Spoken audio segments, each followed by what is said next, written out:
राजस्थान में इस बार अच्छी वोटिंग हुई। डूंगरपुर जिले की बात करें तो यहां पर 75.38% मतदान हुआ।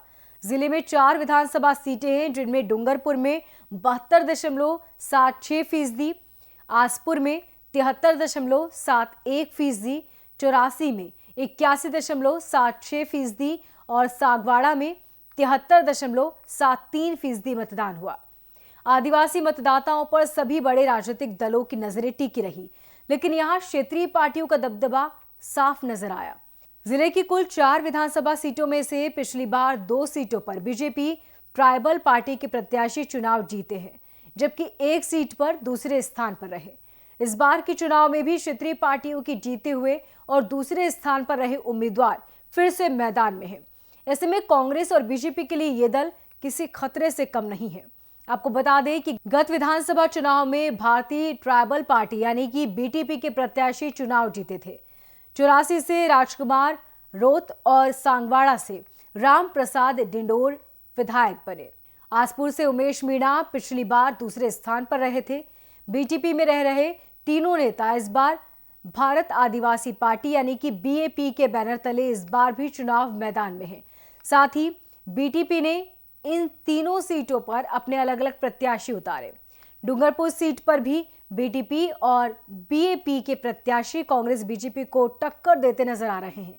पिछले चुनाव में डूंगरपुर सीट से कांग्रेस प्रत्याशी के रूप में मौजूदा विधायक गणेश घोगरा मैदान में। यह सीट हमेशा कांग्रेस के कब्जे में रही, लेकिन केवल एक बार भाजपा 2013 में यहां से जीत दर्ज कर पाई थी। इस बार भाजपा से बंसीलाल कटारा, भारत आदिवासी पार्टी यानी कि बीएपी से कांतिलाल रोत और बीटीपी से डॉक्टर दीपक घोगरा चुनावी मैदान में है। डूंगरपुर से इस बार 72.76% मतदान हुआ। आसपुर विधानसभा सीट से इस बार मौजूदा विधायक गोपीचंद मीणा भाजपा से उम्मीदवार है। कांग्रेस ने राकेश रोत को प्रत्याशी बनाया। पिछले चुनाव में उमेश मीणा इस सीट से दूसरे स्थान पर रहे थे। इस बार वे भारत आदिवासी पार्टी यानी कि बीएपी के टिकट पर मैदान में है, जबकि बीटीपी की तरफ से कोई भी प्रत्याशी नहीं उतारा गया। आसपुर में 73.71% मतदान हुआ। सागवाड़ा से कांग्रेस प्रत्याशी के रूप में इस बार कैलाश भील और भाजपा की तरफ से शंकरलाल देजा चुनावी मैदान में है। पिछले चुनाव 2018 में इस सीट से बीटीपी के राम प्रसाद ने जीत दर्ज की थी, जबकि भाजपा के शंकरलाल देजा दूसरे स्थान पर थे। इस बार विधायक राम प्रसाद डिंडोर इस बार भारत आदिवासी पार्टी के टिकट पर चुनावी मैदान में है। सागवाड़ा में इस बार 73.73% मतदान हुआ। 84 विधानसभा सीट पर इस बार कांग्रेस की तरफ से ताराचंद भगोरा और बीजेपी की तरफ से सुशील कटारा चुनावी मैदान में है। पिछले चुनाव में बीटीपी के राजकुमार रोत विजय रहे थे और सुशील कटारा दूसरे स्थान पर थे।